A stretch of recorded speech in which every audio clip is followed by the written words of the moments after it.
वालेकुम रहमतुल्लाहि वबरकातुह। वालेकुम देख, मैं छत्तीसगढ़, इंडिया में छत्तीसगढ़ जो दुर्ग है वहाँ से मैं रहता हूँ, और मैं भी अभी नया नया एलियंस हुआ हूँ। अच्छा और मुझे जो है ये देवबंदी जो है बरेली, देवबंदी जो है अपने आप में बहुत ज़्यादा वो करते हैं, और गैर मुकल्लिद और न जाने क्या क्या अलकाब से जो अहले हदीसों को नवाजते हैं।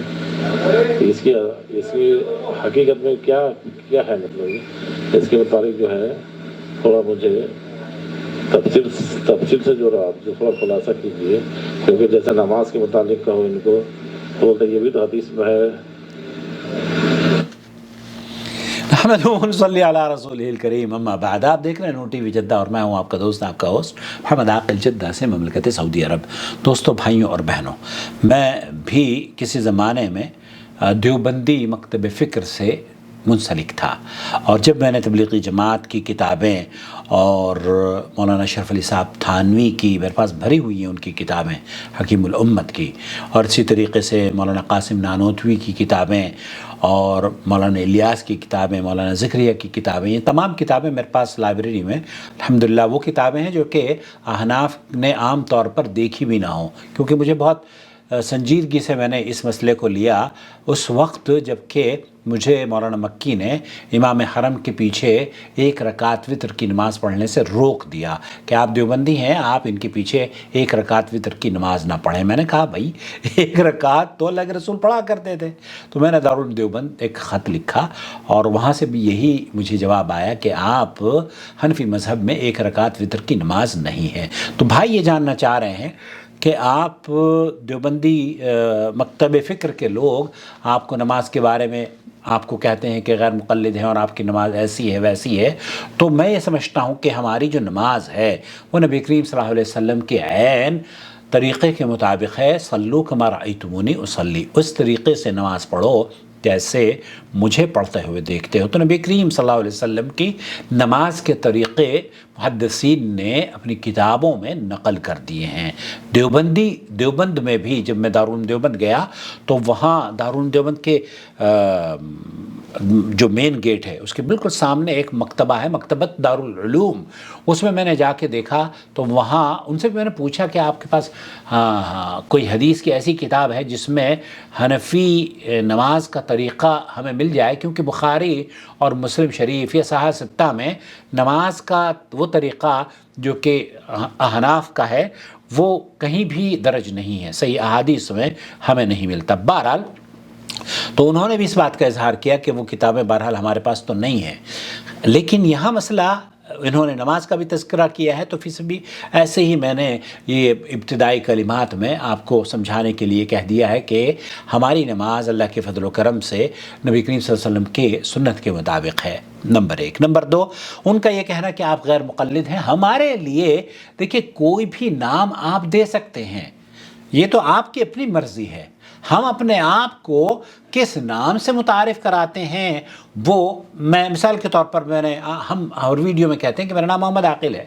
अब आप कहें कि नहीं, इनका नाम मोहम्मद आकिल नहीं, इनका नाम तो ये है, तो ये आपका दिया हुआ नाम हो सकता है, मेरा नाम नहीं है। आप जो मर्जी आए कहते रहिए, लेकिन लुग़वी तौर पर भी अगर आप देखें कि किसी ने कहा है कि जनाब ये तो गैर मुक़ल्लिद हैं, आपको कहा है कि गैर मुक़ल्लिद हैं। देखिए, गैर मुक़ल्लिद जो है ना, ये लोग असल में जो इमाम अबू हनीफ़ा के फॉलोवर हैं, मजहबी तासुब या अंधी तकलीद में जो लोग मुलव्वस हैं, वो ये कहते हैं कि हम तो मुक़ल्लिद हैं और ये गैर मुक़ल्लिद हैं। हालांकि मुक़ल्लिद की ज़िद या अपोजिट वर्ड गैर मुक़ल्लिद नहीं होता।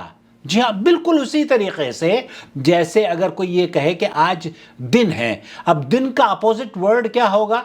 तो आप अगर ये कहें कि गैर दिन, तो कहेंगे ये भैया तुम अपना जाके इलाज करा लो, उर्दू किसी से सही तरीके से पढ़ लो। आप अगर ये कोई कहे कि रोशनी का या उजाले का अपोजिट वर्ड क्या होगा, तो आप कोई कहने लगे रोशनी का या उजाले का गैर उजाला, गैर रोशनी, تو آپ کہیں گے نہیں بھیا یہ آپ اپنا علاج کرا لیجئے. دن کا اپوزٹ ورڈ رات ہوتا ہے، غیر دن نہیں ہوتا. سردی کا اپوزٹ ورڈ یا جو اس کی ضد ہے وہ گرمی ہوتی ہے، غیر سردی نہیں ہوتی. کالے کا گورا ہوتا ہے، گورے کا کالا ہوتا ہے.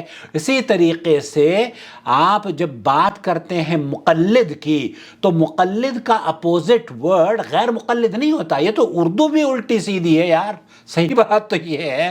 تو الٹی سیدھی اردو نہ بولیں، ہماری بھی اردو بعض مرتبہ اردو گڑبڑا دیتے ہیں آپ لوگ، تو اردو بھی یہ صحیح نہیں ہے.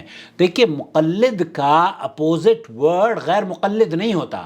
جیسے کہ دن کا اپوزٹ ورڈ غیر دن نہیں ہوتا، بلکہ اپوزٹ ورڈ ہوتا ہے دن کا رات، صبح کا شام، اندھیرے کا اجالا. اسی طریقے سے مقلد کا اپوزٹ ورڈ ہوتا ہے متبع.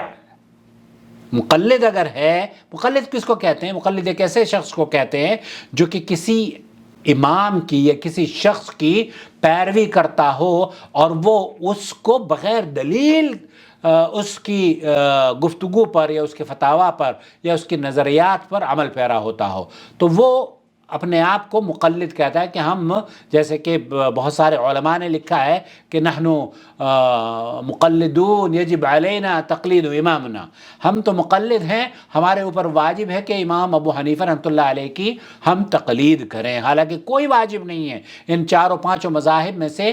کس کو یہ کہتا ہے کہ واجب ہے تو اس سے پوچھئے کہ کس نے وجوب کا فتویٰ دیا ہے. واجب ہونا تو یہ اللہ تعالیٰ کا فتویٰ ہے کہ واجب کیا ہوتا ہے، فرض کیا ہوتا ہے اس کے بندوں پر. یہ کسی اور کے لیے اختیار نہیں ہے کہ وہ دے کہ جناب آپ پر یہ واجب ہے تقلید. اور امام حنیفہ تو سن 80-82 سال کے بعد جب دین مکمل ہو گیا تب آپ کی ولادت ہوئی ہے نا، تو اس سے پہلے کس مذہب پر لوگ عمل پیرا تھے؟ تو تقلید کا، مقلد کا اپوزٹ ورڈ غیر مقلد نہیں ہوتا بلکہ ہوتا ہے متبع. ایک ایسا شخص جو امام ابو حنیفہ کی پیروی کرتا ہو بغیر دلیل کے، اس کا اپوزٹ ورڈ اگر ہوگا تو وہ ہے متبع، جو نبی کریم صلی اللہ علیہ وسلم کی اتباع اور فرما برداری کرتا ہو، نبی کریم صلی اللہ علیہ وسلم کی فرامین، اللہ اور اس کے رسول صلی اللہ علیہ وسلم کی فرامین کا فرم بردار ہو. تو یہ اپوزٹ ورڈ ہی دراصل ان لوگوں نے چسپاں کر دیا ہے. ہمیں یہ لوگ کہتے ہیں کہ ہم غیر مقلد ہیں، ہم یہ کہتے ہیں کہ نہیں، ہم غیر مقلد نہیں ہیں، بلکہ یہ وہ لفظ ہے جو کہ سوٹ میرے خیال سے کسی بھی زاویے سے نہیں کرتا. لغت میں بھی آپ دیکھیں گے تو اردو زبان کے ماہرین آپ کو یہ بتائیں گے کہ دن کا اپوزٹ ورڈ یا دن کی جو ضد ہے وہ رات ہوتی ہے، غیر دن نہیں ہوتی. اسی طریقے سے شام کو کہہ دے کہ جناب غیر شام ہے، نہیں بھائی، شام کا اپوزٹ ورڈ صبح ہوتا ہے. تو اپوزٹ ورڈ اگر بتایا جائے گا مقلد اور غیر مقلد کا تو غیر مقلد نہیں ہوگا، متبع رسول ہوگا. تو ان کا یہ کہنا کہ ہم غیر مقلد ہیں یہ بات درست نہیں ہے. ہمیں اگر یہ کہتے ہیں کہ ہم اہل حدیث ہیں تو ہم اس کو قبول کرتے ہیں، کیونکہ اہل حدیث کا مطلب یہ ہوتا ہے کہ وہ اللہ اور اس کے رسول صلی اللہ علیہ وسلم کے فرامین پر عمل کرتا ہے. اور فرامین پر نبی کریم صلی اللہ علیہ وسلم کے عمل کرنا یہ آپ کو بھی چاہیے، مجھے بھی چاہیے.